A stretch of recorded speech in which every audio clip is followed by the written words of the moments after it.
I brings us to the Internet. And just 1 year earlier, in September 1999, Douglas had presented a two-part radio series called The Internet, the Last 20th Century Battleground, in which he'd offered his personal vision of the digital future. Of all the technological inventions we've come up with, the phone, the fax, the VCR, the take-up rate of the Internet has been by far the fastest. It took around 30 years for us to get used to the idea of radio, and then some 13 for television, yet we've accepted the Internet in only 5. By 2005, it has been estimated that 2 billion people will be on the net, with around 90% of the world's buying power. The Internet isn't just technology toys for geeks, it's communication. More than that, it fills a great gap in the different ways in which we talk to each other. It's curious that in the last decade we have come up with this word interactive, which you'll hear a lot of people, particularly here on Radio 4, describe as being gimmicky or newfangled. But the truth is that before radio and TV and cinema, everything was interactive, so we didn't need the word. At the moment, however much you may respond to what I'm telling you, I cannot respond back to you. What Marshall McLuhan described as the global village was at the time just a one-way flow of information.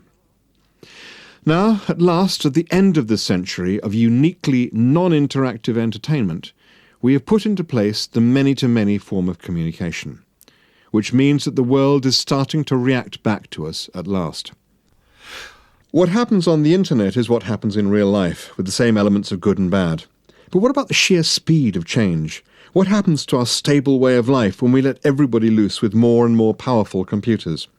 Well, I have my own little speculative vision here, which I can best describe by analogy.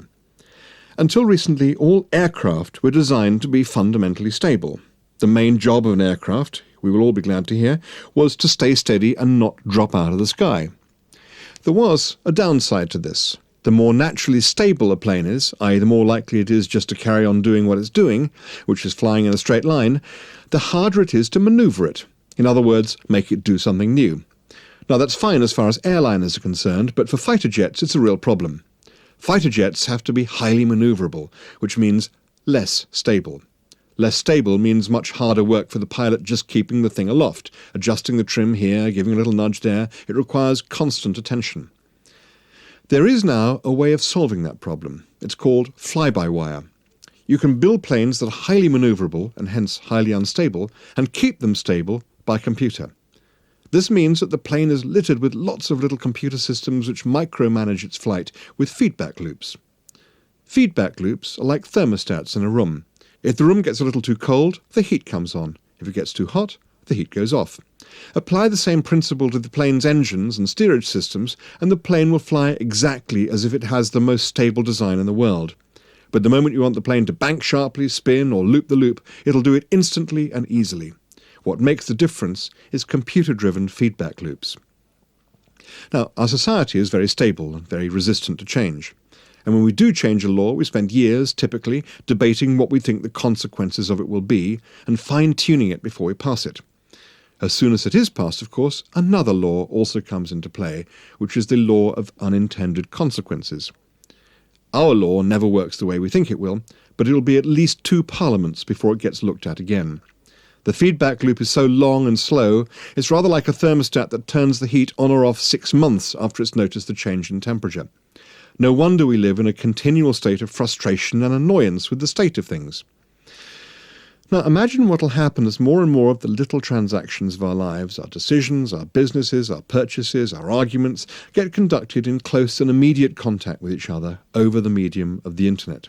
My belief, perhaps I should say my hope, is that the speed of response will reintroduce us to that from which our political systems have separated us for so long, i.e. the consequences of our own actions. Feedback loops will be the foundation of an entirely new form of electronic democracy.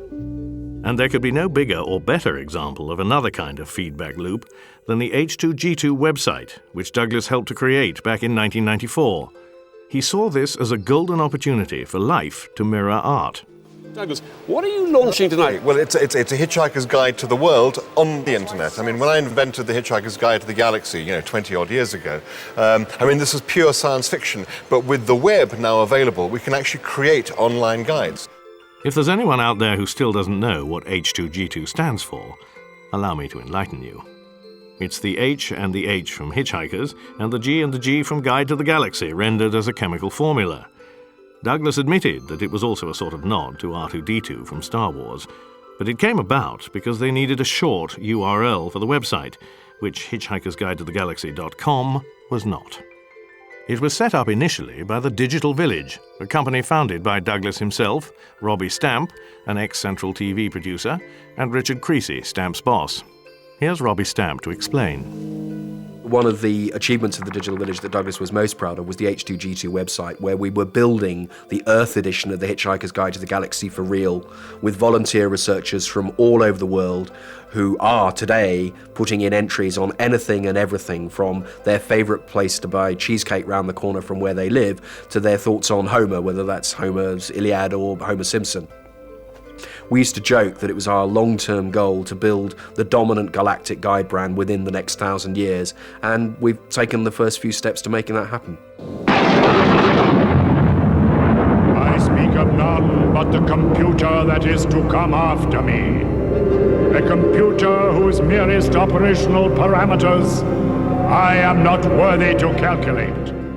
Douglas's relationship with computers and his hopes for them were one of the things that I think he died without seeing what he really believed they were capable of come anywhere close to fruition. I think he was looking to the time where computers were ubiquitous, where we wore computers, practically every device in our homes was a small computer, and that out of that sea of connectivity would begin to emerge a whole range of possibilities that we'd really only begun to dream about.